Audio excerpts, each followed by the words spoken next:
Welcome to Ringside BOUT. This is a special edition podcast with the Ringside Preachers. I'm Paul Koch, and we're going to be talking with a friend of mine, Nick Willert. First met Nick training Jiu-Jitsu several years ago and immediately recognized him as a man whose toughness seemed to be more than just some show on the surface. It flowed out of him. So we're going to talk to Nick a little bit about that, about how he grew up on a horse ranch and the incredible adventures he has as a young man, and those adventures never really seemed to stop for Nick. We're going to talk about a life of incredible jobs, incredible mentors throughout that time that impacted and changed his life to a life that led ultimately to fighting in the MMA world, and kind of one of the pioneers out here in Ventura, California, of a lot of that. And then some really strange and exciting adventures that involve the World Nomad Games versus dealing with horse wrestling and horse rugby, and how you could get involved in that if you'd like to. But in the end, we really settle on a conversation about his sons. He has twin boys, and we talk a bit about what he hopes for them and how he organizes his life to try to provide that sort of inspiration and guidance for them so that they become the type of men that he hopes that he is becoming himself. It's an incredible story, an incredible journey, and we're happy that you're along for this conversation.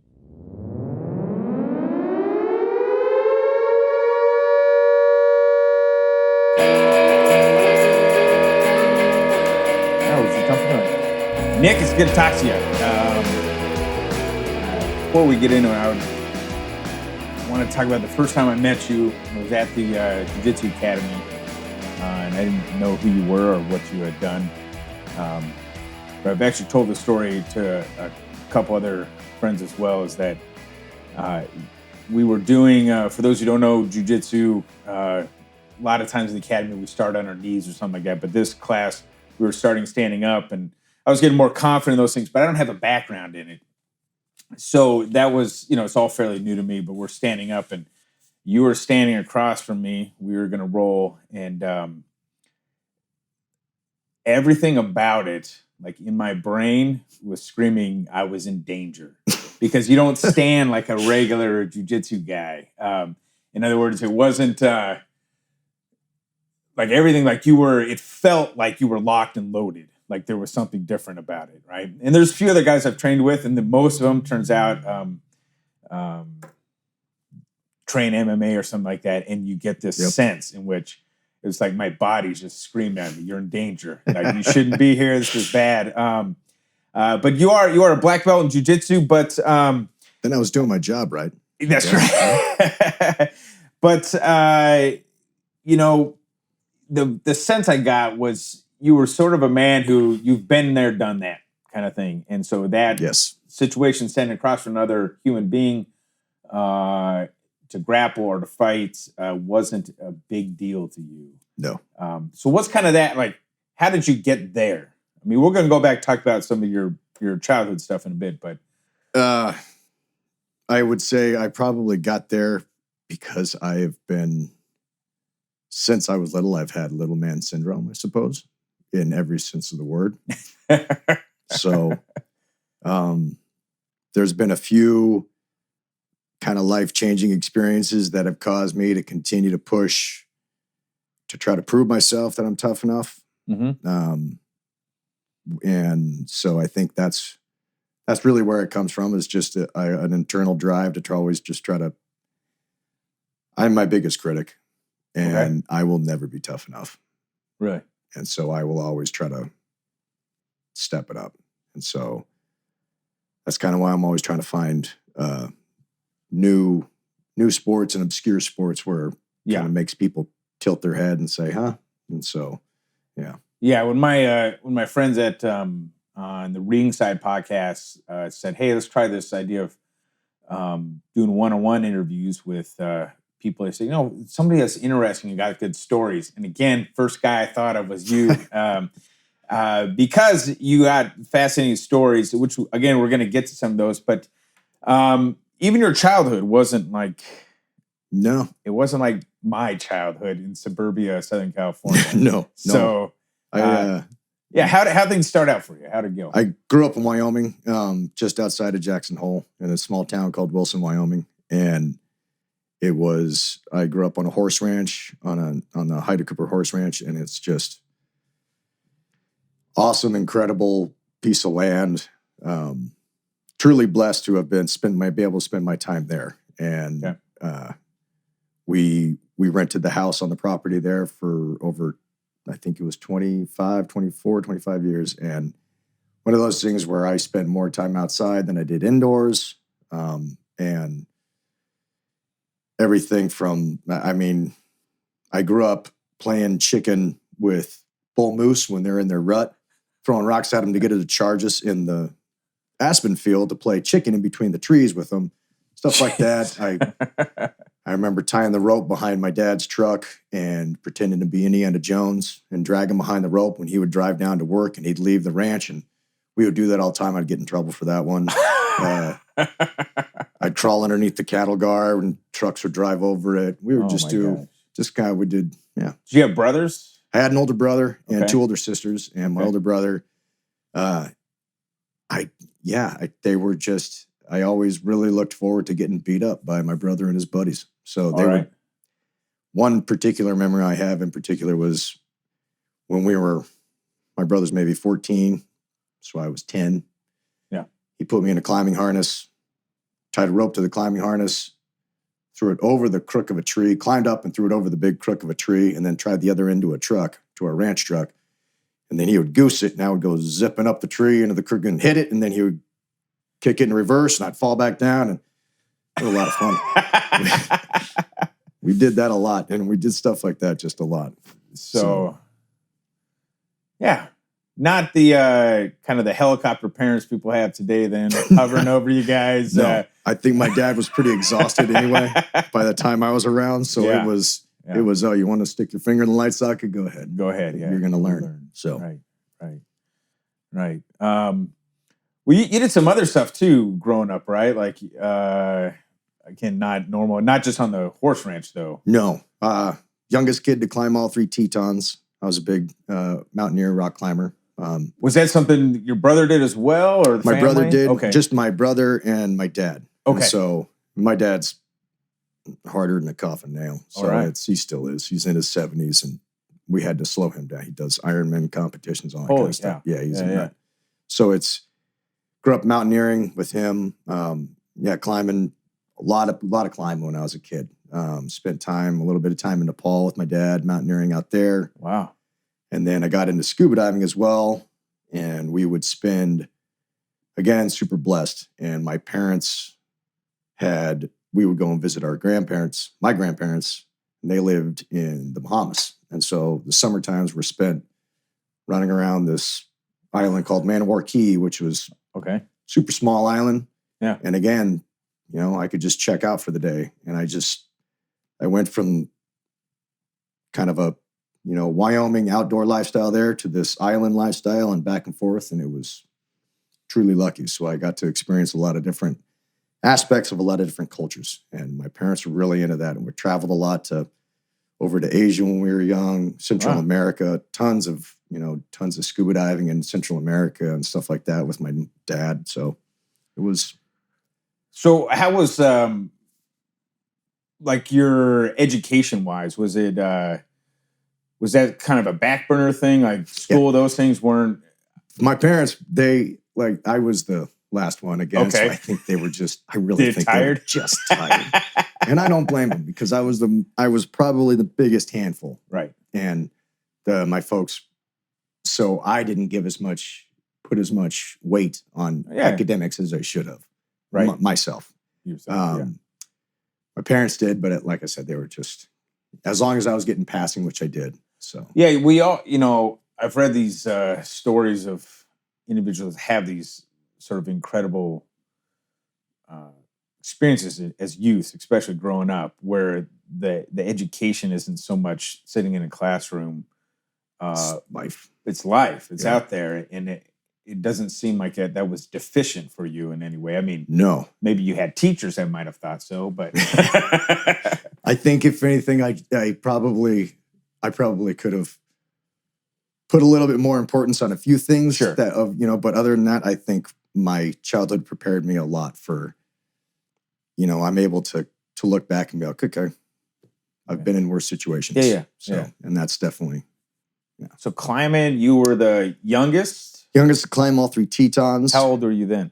Jeez. I want to say 2nd or 3rd grade. Oh my So, gosh. yeah, we did it very Young. super Yeah. young. And then I was really into that, scuba diving, wrestling. I was a Avalanche technician apprentice for a while, skiing. So I was really into Nordic racing, alpine racing,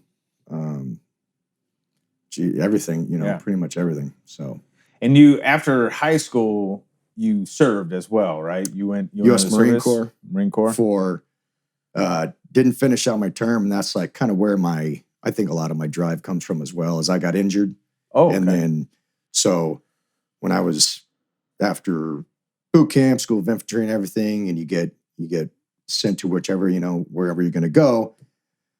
As soon as I got my papers, I was out on liberty, got injured, hurt myself, and to this day, there's not a day that goes by that I don't think about it. But, a year into the Marine Corps, get injured and didn't take it upon myself to take enough ownership and accountability of my injury and what I can do. And so I just kind of took the first advice, and which is take a medical from a Navy doctor and take a medical discharge, right, and then go back in later on. Okay, get healed up. Didn't work out that way. Right. My reenlistment code, I didn't pay close enough attention. It's to this day it still eats at me because that's the one thing that I really wanted to do growing up was serve and continue to serve. Yeah. So when that didn't happen, that's kind of I would say that was the tipping point that went from where I went from, okay, I could, serve and do an average life to now I'm just going to push the envelope and do as many different. And so I think that really pushed me to make sure that I was to try to be as tough as I could to prove to myself that I could have done it. So, it was, that one was rough. That was a dark period. Yeah. So, you, after the Marines, and was that, when did you start fighting? I started fighting not until I was in my late I fought 20s. all the time. Yeah, I did. I had an older brother. I fought all the time. I was always wanting to do MMA, even before the Marine Corps and everything. Right. Tried wrestling in high school, enjoyed it, but still couldn't see the point of, and I don't take this like, I find immeasurable value in wrestling, but the end result of wrestling, of pinning a guy for 3 seconds, was kind of eluding me. I didn't see the point of that. I didn't see that how that was actually defeating a guy compared to submitting, and I didn't even know that part. And same thing with when I went to a karate studio when I was younger. I went to a karate studio in Jackson Hole, and same thing. I couldn't find that because what if I wrestled him to the ground, and that karate was kind of negated. So I had. Same thing with boxing. What if a guy kicks you in the knee when you're in the boxing match? And I had all these so I've always been interested in it. And it wasn't until after the Marine Corps and after several other different jobs, I was actually working. I had come out to California to learn how to surf. I was working as a professional skier back home and a Avalanche technician assistant. Okay. Came out for a summer to live with my buddy and just at his kind of beach house. And I was working as a salvage and maintenance diver in the harbor there for extra cash. Just kind of underwater boat cleaning and maintenance and salvage in Port Hueneme. Okay. Yeah. The other diver I was working with, who is actually a UFC ref now, named Kevin McDonald. He was a fighter at the time. And he clued me into it. He said, you would really enjoy MMA. And I said, and it wasn't called MMA, it was called No Holds Barred back then. Yeah. And I said, I don't even know what it is. And went back to his place and he showed me a VHS tape and I was hooked. And I asked him, I said, and I asked him specifically at that time, I said, we need to fight right here. I need to see what this is about. And we did it in his backyard. He beat the snot out of me and it was awesome. So I mean, he just thrashed me to the ground. He has a black belt now in jits, and he just thrashed me to the ground. And I was hooked. I quit my job back home, lived out of my truck for the next 3 years in my buddy's parking lot at the beach, and trained 6 days a week. So you were still working back in Wyoming at the time? Yes. Okay, first of all, what's an Avalanche technician? So, excuse me. Well, where I did it was in Stanley, Idaho. And so we worked for the highway department. And so we connected Stanley to Boise, Idaho and it was through this canyon. And so our job, it was just two of us. And I was apprenticing under this actual Avalanche technician. And we basically skied up and we would find threatening avalanche paths that were threatening the road. And we would self-trigger them, meaning we would tie a rope at the top and he would stay and anchor the rope in the center at the top of the slide. And I would go down with the rope and rope it into myself. And then I would ski across the bowl to trigger the slide. Just like slice it almost. Yeah, ski cut it. And so we would ski cut it, but I'd rope in. And so the slide would go out from underneath me and just keep on going. And then we would call the department to clear the road, clear it up. Yeah. So, yeah. And so I did that it was awesome. It was so much fun. It was it's kind of living the crazy adrenaline dream, right? I mean, you're just before that. I was an animal wrangler for a wildlife production company, and that one was pretty tense. Like for movies. Mm-hmm. Okay. So if you can go on the internet now, and it's a TV show called Caught in the Moment. Okay. And we did 13 episodes for that. Initially, it was 4 friends and I. After the Marine Corps, and when we were back home, I got together with 3 other of my friends. We started a production company, and we won a kind of like a contest with BBC where they gave us an initial startup cash for a pilot episode. And so the pilot episode, we went to Malaysia and we rehabilitated orphan orangutans back into the wild from deforestation. And then we monitored hawksbill sea turtle black market egg selling. We kind of followed them around. So we were crawling through the jungle. We were filming people illegally, cutting down rainforests, and we were running away from poachers and all this kind of stuff. And so I got a lot of experience. And through that, we were working for one of the guys' dad, who's Wolfgang Bear, one of my friend's dad, who is a really well-known wildlife photographer. Okay. And so working for him, we gained a lot of footage, and we gained and so I ended up gaining a lot of knowledge, a lot of interactions with Siberian tigers, polar bears, wolves, like sharks, alligators, army ants, Panamanian army ants, like you name it, we did it. It was awesome. And so it was during that. And then when I found fighting, I quit all of that. You quit all that. Moved out here to California. Moved out here and started fighting and focused all of my time and effort. I started bare knuckle fighting. Were you training jiu-jitsu at that time? I started training with a Hicks and Gracie school here in Ventura with a guy named Brian Espinoza, who still runs West Coast Jiu-Jitsu. Yeah. And trained with him for 15 to 17 years, I think. Okay. I fought for him. Started out of him, and he was, at the time when I started with him, he was a purple belt. And he was teaching out of his garage. And then from that, he's created a really solid academy. Yeah. And I was with him for the startup of that. For that, he and I, I was the first professional, Ventura County's first pro MMA fighter. So back before El Cucuy, then. Interestingly, I was El Cucuy's first coach. Dang. So I was working at the bar at Dargan's as a bouncer. And Tony came up and started talking to me because he saw my ears. Right. And he thought I was a wrestler. And the conversation, and I just really liked him. I ended up hiring him as a bouncer there for a bit. And I got him involved in the jits. I said, I think you'd be a phenomenal fighter. Yeah. And sure enough, I was right. Yeah. He was more like, I wouldn't say I was his first. Brian was his first coach, Espinoza. Okay. I was his first teammate, and then I continued to train with him. He went down to a school down in Orange County. He and I went to Ultimate Fighter together. The the first tryouts. He and I went to the first tryouts together and stuff like that. So, all right. Yeah. I still talk to him actually quite regularly. I think you've gone up to like Big Bear to train with him when he's prepping. I got him ready I helped him. I was able to help him and with him and all the guys for Dos Anjos. Yeah. So that was neat. Yeah. stuff like that. So yeah. Getting him. But you were the first. Yeah. All right. It was pretty cool. It was, it was a fun.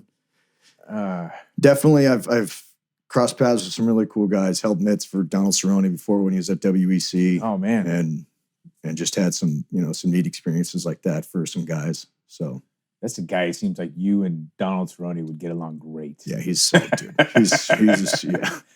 He's super cool. Yeah. So all right. So along that way, what did you have major? Did you have like major influences or mentors that kind of took you along on that stuff? Or were you really just sort of, did you take to that easily, or was it like people were pulling you along? The fighting I took to the fighting super easy. Okay. I think in some of the jobs I've had, I worked as a hunting guide for a while and a gutter and a packer for a hunting company. Right. And I've had one of my strongest mentors in that. A guy named Cameron Garnick, who was an incredible mentor as far as he was one of the first Marlboro men. Like, really? This is as a quintessential cowboy as you could ever think. Like, he was the man. But he was a big influence on my life. And yeah, I think there's been a few, each job that I've worked, I've been fortunate to find a good mentor in most of the jobs. I was a crab and lobster fisherman for a while. That was a pretty dangerous job. And I found two awesome, captains that I got to work for. I wonder if it's, kind of doing the sort of crazy, it's not crazy. Well, it's crazy for most people kind of work you've done. A lot of different jobs that way. It's not like you took time in between to work a retail store or something like that, right? So, no. But I wonder if it makes it, because it seems for men today, especially, it can be hard for a man to find a mentor or to even to want or see the need for one. But in those kind of fields, like it was kind of life or death sometimes, right? If you didn't have a good mentor, 100%. No, not some. It's if I didn't follow what Cameron was telling me in the woods, I would die. I'm working in regular interaction with grizzly and all that. It's like you're working and you're dealing that because you're in so far back in there that one screw up with one little thing, like we would be skidding logs out for firewood for the guests, which is a skidding log is you have a rig on the back of your horse that runs out, and it's basically a bunch of leather that you wrap around with chain, and then you wrap around the log after you cut it in the back, and you skid it out on the horse, dragging it out. Right. You can kind of ride the log, but it is extremely dangerous. You can trap a leg in between, and you're done. And that's a 5-hour ride horseback to the first trailhead, and that's another 3.5 to the first town, which is another 4 hours to the nearest town that could service your leg. Right. So it's definitely, and the mentors are the ones that I've had, the best ones are the ones that don't mess around with your feelings, I guess. Okay. Because because the jobs that I've had are kind of like that. It's, you do the job, don't get upset if there's, constructive criticism coming your way, even if it's kind of blunt and harsh. Right. Just take it and move on. Because you're trusting them with your life. So you're trusting them. I worked a job as a log dog for a while back in Jackson. In between, when I was doing the animal wrangling, we'd go back to Jackson after traveling, and we'd have some time in between our projects. Mm-hmm. And so to make extra cash, I would apprentice at this log place. And building a log home these are fancy log homes, and we would stack the logs. So you're walking the log, and I'm carrying a bag of 8-inch nails and a sledgehammer, and the guy behind me is carrying a chainsaw. The crane brings the log down, and I'm holding the log while the chainsaw guy is coping it. And this is back in the day. OSHA didn't come to just, we're not roped in. It's, yeah, it's in the middle of winter. If you fall, you're biffing it in 4 or 5 feet of powder, but you're still biffing it. And as the logs stack, you get higher and higher up the wall. Uh-huh. And it's the same thing where it's, he's directing you to hold and everything, and he can't say, now, Nick, this might upset you a little bit, but I need you to move because you're not moving enough. So I really think mentors that's one thing I'm going to try to get across to my sons is they need to find that. And, and if they find one that they can use and really, keep it. Yeah. So, value that. Yes. So shifting gears a bit, when that first time I met you, we go into the locker room afterwards, and I just kind of was asking who you were. You were black belt, showed up at that academy. I didn't know who you were. And you start telling us stories that sound like you're waiting for the punchline, that it's just a joke, like you're pulling our leg. And it never came. And I remember you were just like, no, look it up on YouTube. And I went home and I looked it up. And then like that night I had like my kids around, like, look at this. And we were watching videos of what you called horse rugby and horse wrestling. So what I want to talk a bit about is this insanity.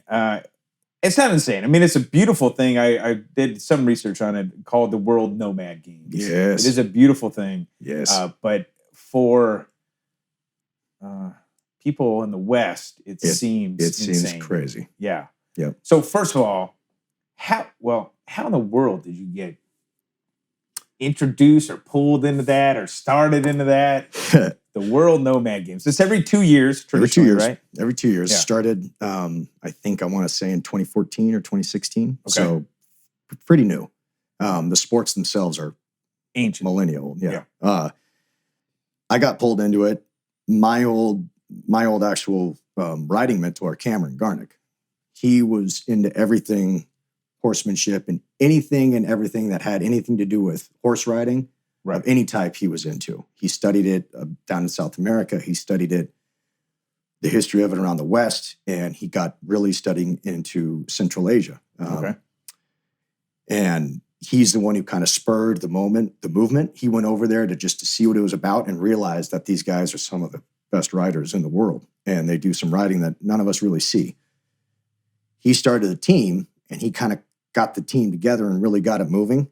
And since then, it gained steam with guys that I grew up with in Jackson and a few other, kind of pretty eclectic bunch of hardcore dudes. And they needed a guy because it really works like rugby or hockey. And so they needed kind of a goon. And I'm that guy. So they're like, well, they needed a dude to have their role. Yeah. They wanted a guy who could ride a horse and who could ride and wasn't afraid of it, and then also who can fight. And I can do both. So, yeah. And it's, to be honest, we have a hard time finding teammates for it. Yeah. I think you, when we were trying to set up this interview, you had, in our back and forth, you had said something about you were trying to recruit. And, always trying to recruit. And you're not having much luck. Anybody who wants to compete, hit us up. Look him up. We'll have Nick's info on there. So, okay, now, did you start with that aspect of it, or I thought you started with the, or was it the same time, the wrestling? No, not the same thing, but happened at the same time. Same time, okay. There's no American competitors for horse wrestling or anything. It's just it was the horse rugby to start, Koch, yeah. And when we went over there, and prior to it, I saw a little bit of the horse wrestling, and I asked them, I was just kind of curious about it. And I'd seen it on there and really briefly. And when I got over there, I said, hey, what's it going to take for me to compete in this? And I just had to kind of keep asking. I don't think they thought I was serious at first. Okay. Because I was the oldest guy there. No American had ever done it. And I put in for it, and I just kept asking, and then they let me compete and ended up being pretty good. So now I'm 4th in the world right now. 4th in the world. So let's break this down a little bit for people who are trying to imagine what this is like. Obviously, you're on horseback. Horseback, 30-meter circle. We start shirtless. We have in a saddle, and it's a kind of a different saddle than a Western saddle. Instead of a vertical horn coming off the center, it's a piece of iron that comes across horizontally, so we can grab it and bend over to pick up the goat if we're playing Koch. Right. In the horse wrestling, the object is to unseat the guy from the saddle. Okay. I can use my horse to rear up and kick him off of his. I can use my horse to headbutt him or his horse. My horse can bite him, and I can use elbows and and slow closed fist or closed elbow strikes, kind of from the clinch, that I just can't rear back and punch him closed fist. I can hit him with my kamchi, which is a whip about maybe 1.5 feet, 2 feet long, a little whip. You can hit him with that, but you can't punch him. Yeah, you can't punch him close fist. I know. All right. So you do you start like on opposite ends, or you just start? We start on opposite ends of this circle. And this ref is on one end, and he's on horseback as well. And he just he says go. And the matches that I had, we approached each other pretty slow, right? And then kind of engaged. Some of the practices that I've had and some of the other matches I've seen, they'll come right out, and the winner of my weight division, he came out super fast, reared up his horse, and booted that guy right out of the saddle. I mean, that horse kicked that dude right out from a front kick. It was awesome. It was just awesome. So, you just have to try to stay in the saddle. You get points for threatening him out of the saddle if he's not all the way out, but he's threatened. You get points for that. Okay. And then they kind of had to switch gears a little bit when I competed, because when we started going, the guy who I went against first, he started to unseat me out of the saddle, like right out of the gates, caught me off guard. And I had never competed. I didn't. Yeah. And I pulled guard on my horse's neck. Around my horse's neck, I pulled guard, which basically, if you haven't done jiu-jitsu, I've closed my legs. Closed your legs around his neck. And crossed my feet and locked the guard. And he pulled me, and in the video, it's pretty funny because he pulls me out of the saddle and he starts to walk around with his horse trying to pull me out, because we wear a really thick belt around our waist, almost like a jiu-jitsu belt. And that's what they grab onto. And so he pulled me out, and he started to pull me from one side and went all the way around the other side of the horse, around the front of the neck. And I just kept my legs locked in the horse. And so my horse stayed with us the whole time. So he couldn't unseat me. It was like this stalemate, and the ref didn't know what to do. Never seen that before? I don't think they had seen it. My translator wasn't with me in the fight right there. Right, they didn't let him out on the field. Yeah. And you're in the middle of this big field that the crowd faces one way. And so I'm fighting in front of 15, 20,000 people, all, facing one way.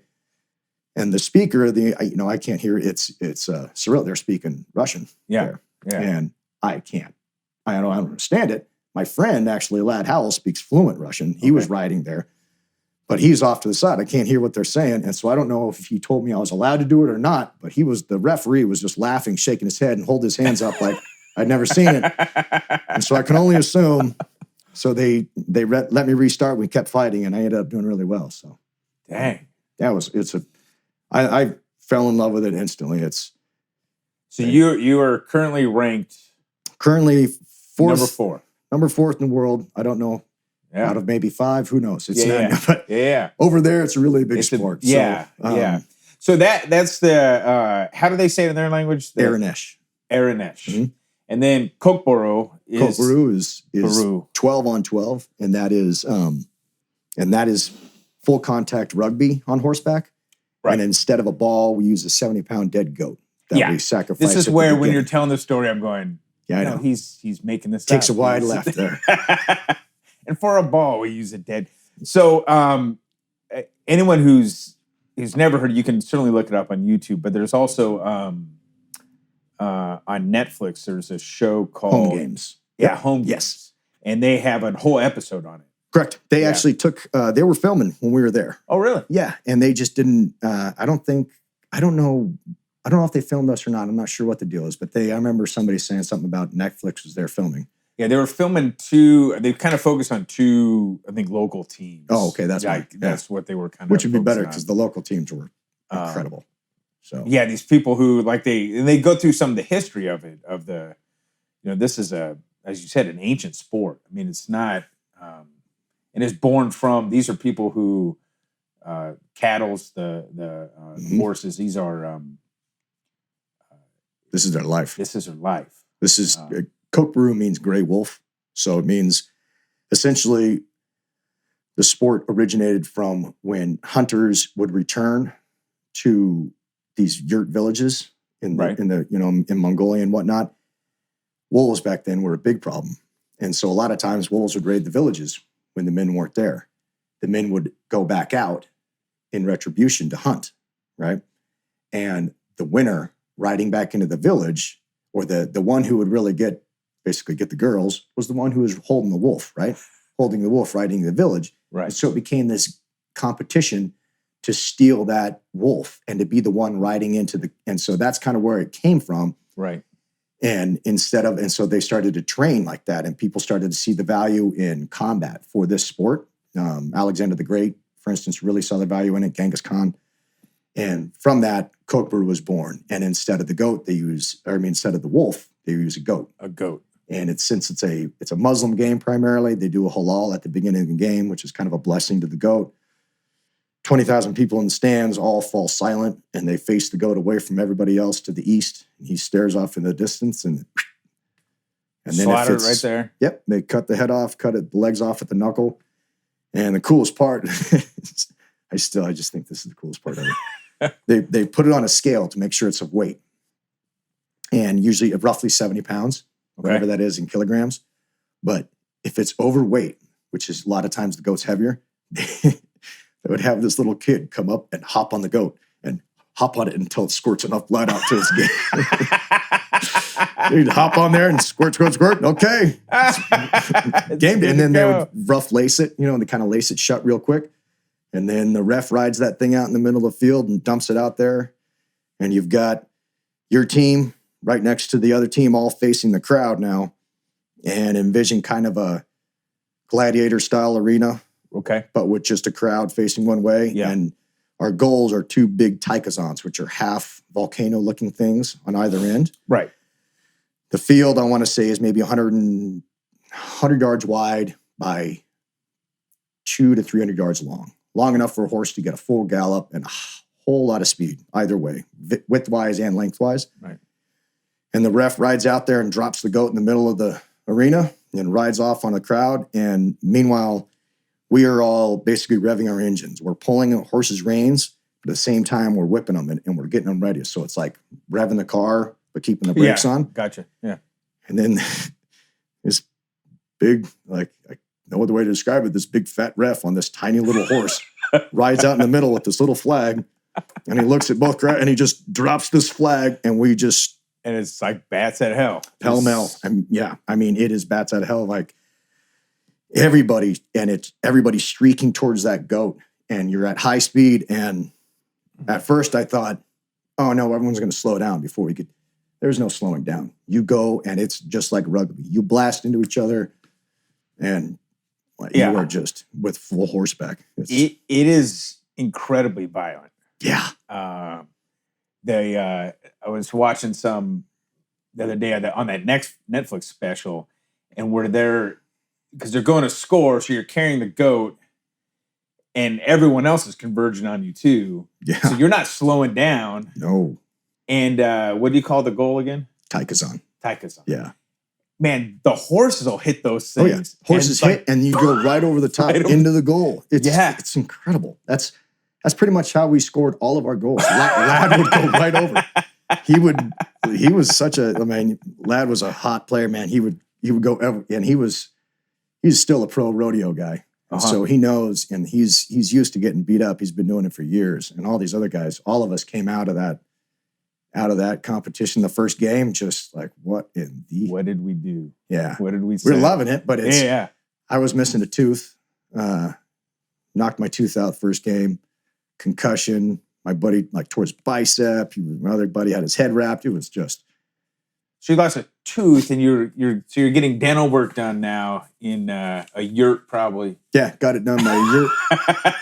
In a yurt by a sweet old lady dentist, and I still have the tooth. $100. Hey, $100. $100. I mean, that would have cost me thousands here.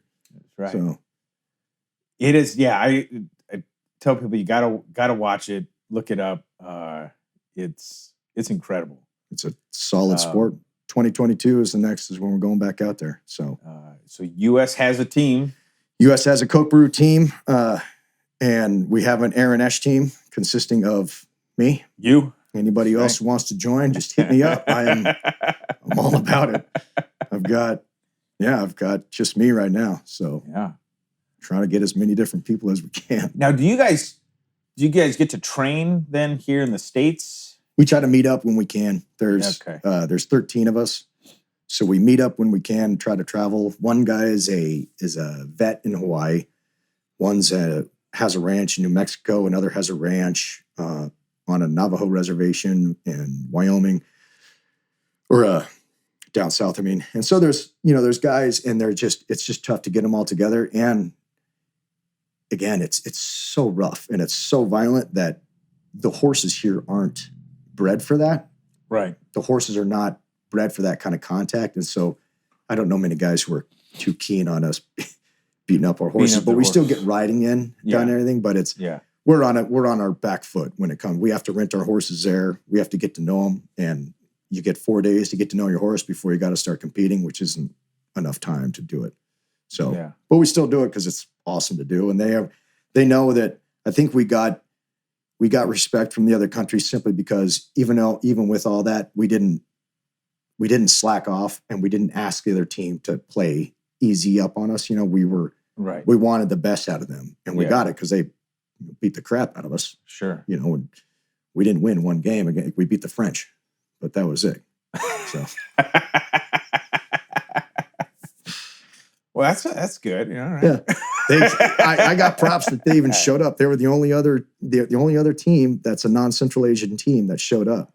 So where was it exactly you were competing? Kyrgyzstan. The World Nomad Games have been going on in Kyrgyzstan the past few times they're going on. The next one is in Turkey. Okay. In 2022 in September. So, have you been in Turkey before? I have. Yeah. And so we're gonna try to. Yeah, I think it's gonna. We're just gonna try to build the team, and even if we don't, it's hard to fund for us. I'm still going regardless. I'm gonna go solo. I'm competing. You're gonna. Go do it. Yeah. Yeah, I'm going for sure. Man. Yeah. So really, can't suggest that enough. People should check it out. I was talking with somebody about it the other day, and I said, I couldn't imagine in America people even like being okay with the sport. Like the vast majority. Well, but like your world or the horse ranch world, they'd all be fine with it. I think so. But kind of suburbia America, maybe not so much. Not so much. And they've tried to tame it a little bit by using a fake goat. And that went on in Kazakhstan for a little while. They tried to do a fake goat. Really didn't gain much popularity simply because the feel of the goat is completely different. And it just didn't, none of the players liked it as much. It's completely different than, there's something about reaching down and grabbing. So you're horseback, picking a 70-pound goat up off the ground. And you can't get off your horse. So you're leaning with you grab the horn with one hand. And if I need to grab it on the left side, I'm going to drop down and I throw my right leg as I drop down over the back of the saddle called the candle. And it catches basically where your back rests. It's like the backrest. Okay. And for these saddles, the candle sits pretty high for this very reason.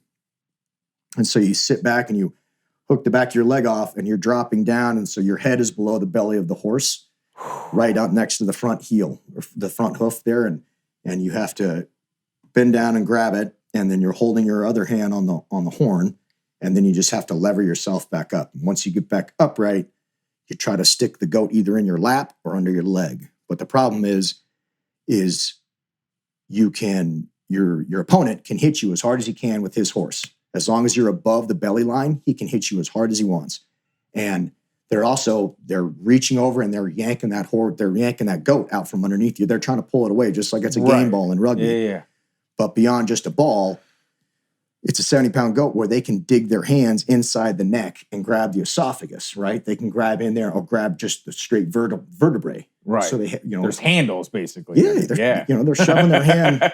I mean, they're shoving it down the neck. They're going up the other way to get, really good grip. They're grabbing the tail, whatever. And guys will dig their fingers into the knuckle part of the leg where they cut off to get around the tendon to get that really good grip, or they're digging and grabbing the fur, and it's super rough. And so when you're in that scrum and everybody's in there, there's punches being thrown, the horses usually have muzzles before the game, and they take the muzzle off, and then they're, so your opponent's horse is biting you, and one scrum, I remember, my job basically was to ride when they would start to scrum up. My job was to blast them apart. So I would ride from the back and knock everybody out so that one of our pickers can run in and grab the goat. I just remember blasting them all out. And so there's maybe 16 guys all grouped up, and I just see my friend Brandon drop underneath the horse as we all move over the top of him. I thought we killed him because he was, like 15 miles an hour. It doesn't seem like very fast. But when it's all running like that with horses, and you just ride over them, and you see his eyes just underneath you, and you go, "Oh God!" And this is it. This is it, man. This is it. And he was fine. They have really disc dirt. It's pretty soft when you land, but I've got so many stories of just getting. I got blasted out of my saddle where he hit me. So I was running towards. I had the goat, and I was running, trying to get it to a teammate, and a Kazakhstani blasted me hit my horse from right behind my legs and hit. And I guess the replay, the horse is in the air and does a full 180. I go in the air. I get knocked out of the saddle. And I do a full 360 just laying, and I'm staring straight up, and I just see it spinning. And I land in the dirt, and I look up to see my horse riding off with both my boots still in the stirrup. Both my boots riding off, and I look up, and I'm right on the edge of the out of bounds line, and the Kazakhstan team is right above me with all their horses, like their horse hooves are right here, and they are just laughing at me like they thought it was the funniest damn thing. I did provide a lot of entertainment for everybody. Yeah, it's good. Holy cow! Yeah, man, that's a great image. It was boots still in there. Oh yeah. Let's talk a little bit about you have two boys, twins. 10-year-old twin boys. 10 years old. Something when we were here in California on a real strict lockdown, everything shut down. You opened your house up to a lot of us displaced jiu-jitsu folks. Yes. And pulled the mats out in the backyard, and you have Grassroots jiu-jitsu still rolling out there, right? Yep. And so a lot of us were down there, and I think that's where I remember your kids from the academy, but I got to kind of see them more out there. And I remember one time you said to me that they were out there. I don't know. It might have been Johnny throwing them around, or something was going on. Somebody was throwing somebody around, and I said something to you, and you're like, they understood a long time ago to separate anger from violence. Yes. Yeah. That's a unique thing. Not many people talk that way, especially about their own kids. But would you elaborate on that all more? That separation between those things? Because I think for a lot of people in our days, they see those things very much as intertwined. Correct. Yeah. And they grew up. I was still competing in MMA actively when they were really young. Real young. And I was cornering quite a bit for the West Coast Jiu-Jitsu guys, some of the amateur guys who were coming up, and a couple of the pros. So I was still really involved in MMA specifically.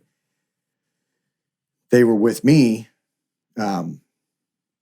My ex-wife and I are divorced, and I have, and I would have them, still do have them primary custody. I have a lot of them. Yeah. So as that, when I was fighting, I needed to have a place to put them, and I couldn't afford a daycare or anything like that. So what I would do, Alex Espinoza, Brian's wife, incredible, the family down there, and just in general, it's I just love it. The community down at that gym is awesome. Right. And it's, I don't know, it's like kind of, it's Hispanically dominated down in that, and they have such a strong familial that mesh family. Yeah, that mesh family. And as soon as I walked in there with the boys, and I'd been there for years and years anyway, but as soon as I brought the boys in there on their first day of being a little Groms, there was tons of help. Right. Everybody wants to help out. And so they grew up inside the cage, and Alex would get these, those kids' balls. She would fill the cage with that. She would go and show up. She would go to Walmart and come back with all these. It was awesome for them. Yeah. So it's these two little twins having all this, and they associate the cage with fun. And then they're looking out at their dad sparring on the mat, doing jiu-jitsu, and they've seen that from the beginning. And then they would be sitting on the steps and they would watch me train inside the cage, or they would just be on the other side of the cage and we would be training on one side and just beating the snot out of each other. Right. Full spar. And then I have my two little, 4-year-old boys just watching. Watching. That's cool. So because of that, they would want to do what dad's doing, and they would throw punches at each other and wrestle and everything else. Mm-hmm. And it wasn't associated with anger. They weren't mad. They were just showing, look, Dad. Look what I can do. Look what I can do. Yeah. And now they do it because they just like to do it. And, if I try to make them do a structured jiu-jitsu class, which I do, they have to do that once a week during the school year, and they have to do it.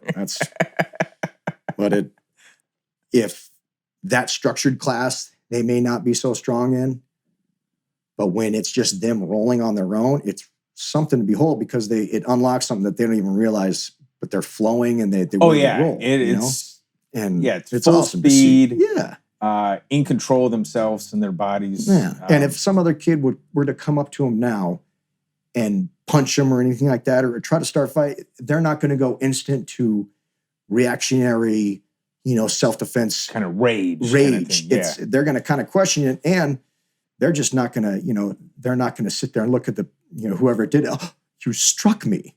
They're going to kind of just more look at it and be like, you punch him properly. That's kind of, yeah. So your boys, they have to take up the bulk of your time these days, I'd imagine. Quite a bit. Yeah. But it's worth it.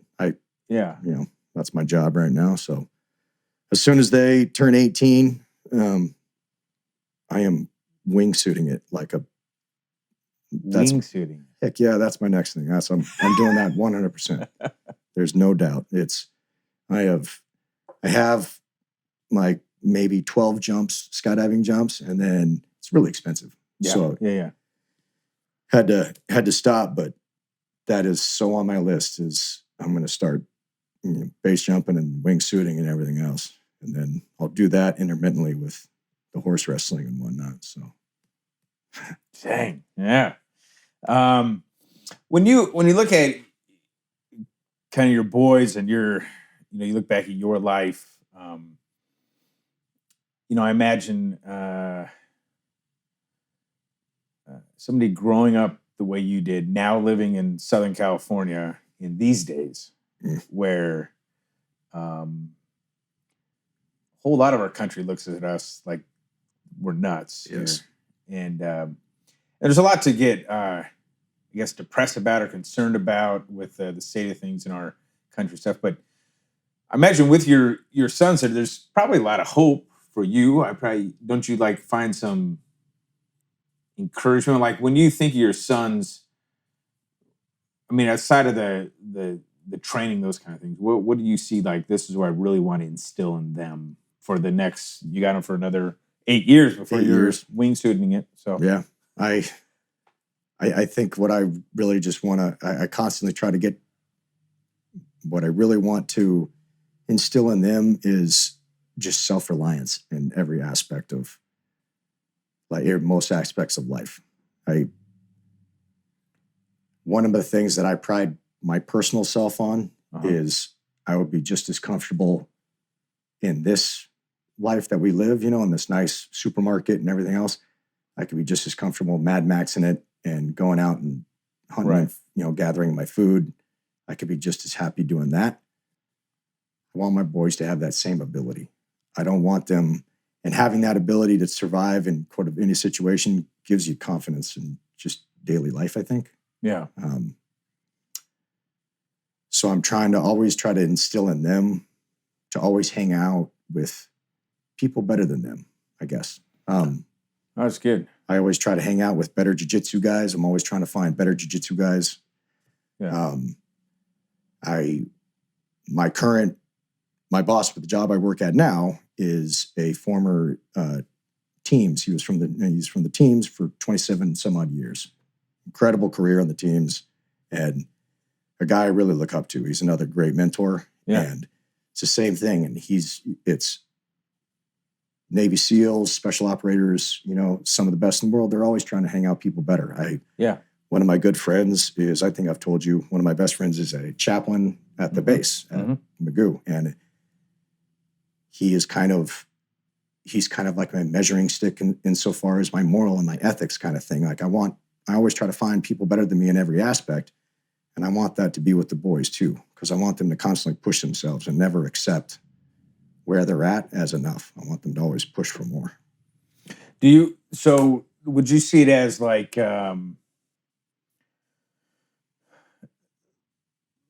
not simply just having mentors? I think that's probably the first piece of it, but even like you kind of build a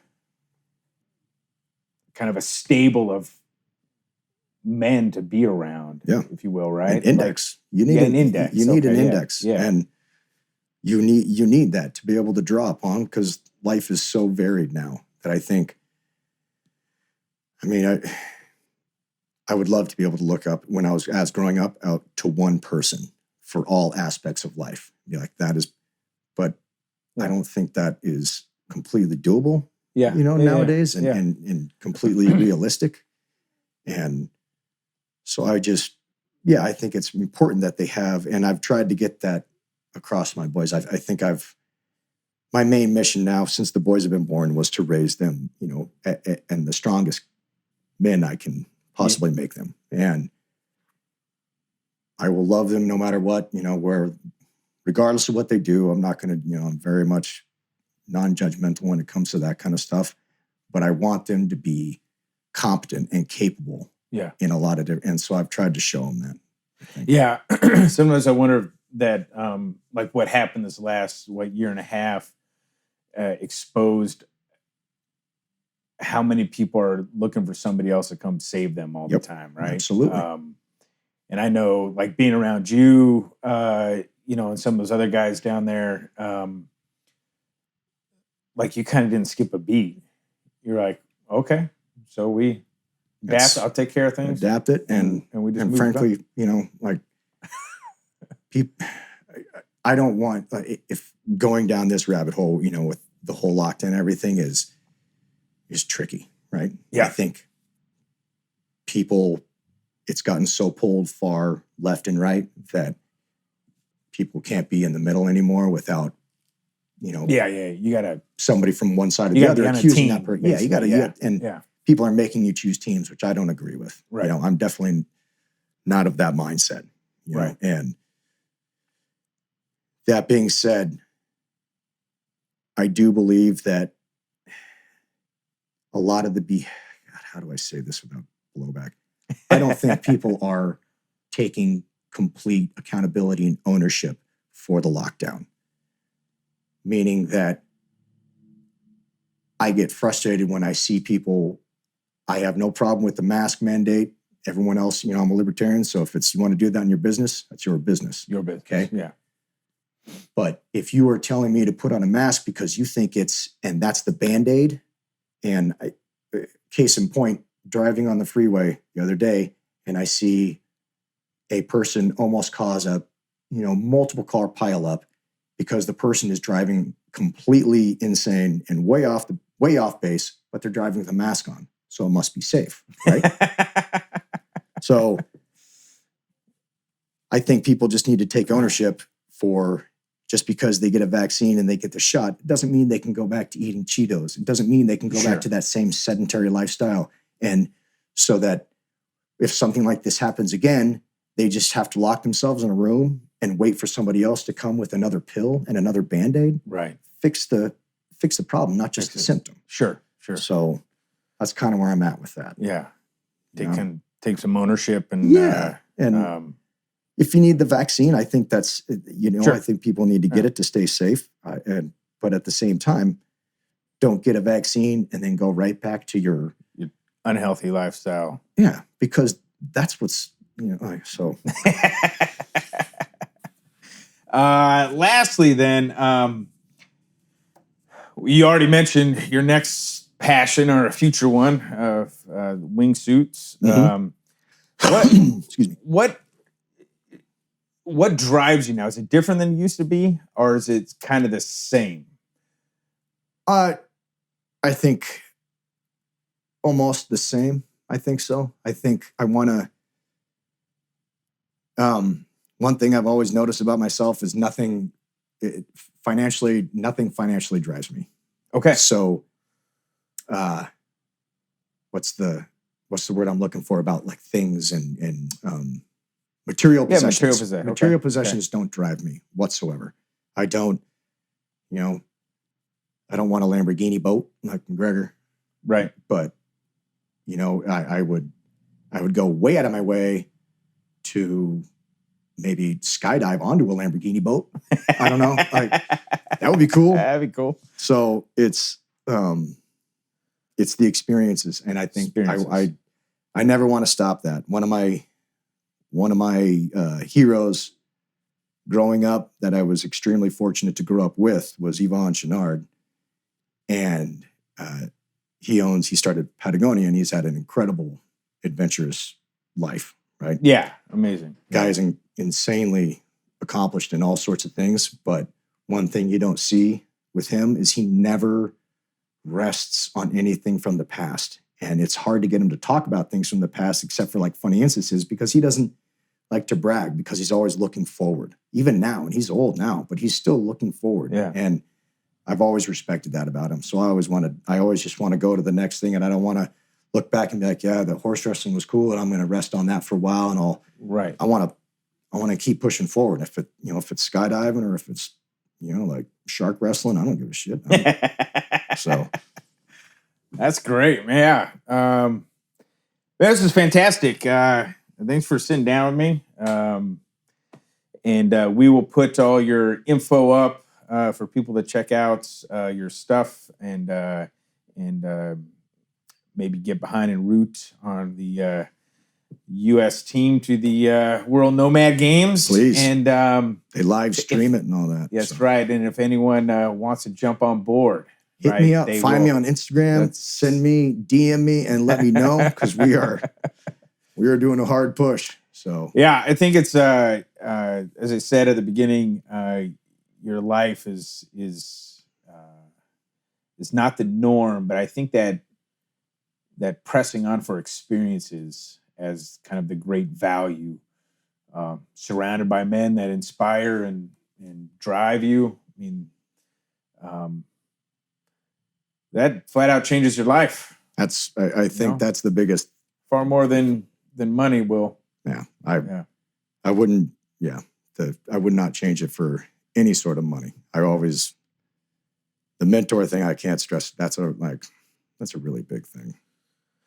All right, Nick. Thanks for talking. We will hopefully catch up with you again in the future. Heck yeah. But thanks, brother. Man. Thank you. Take care.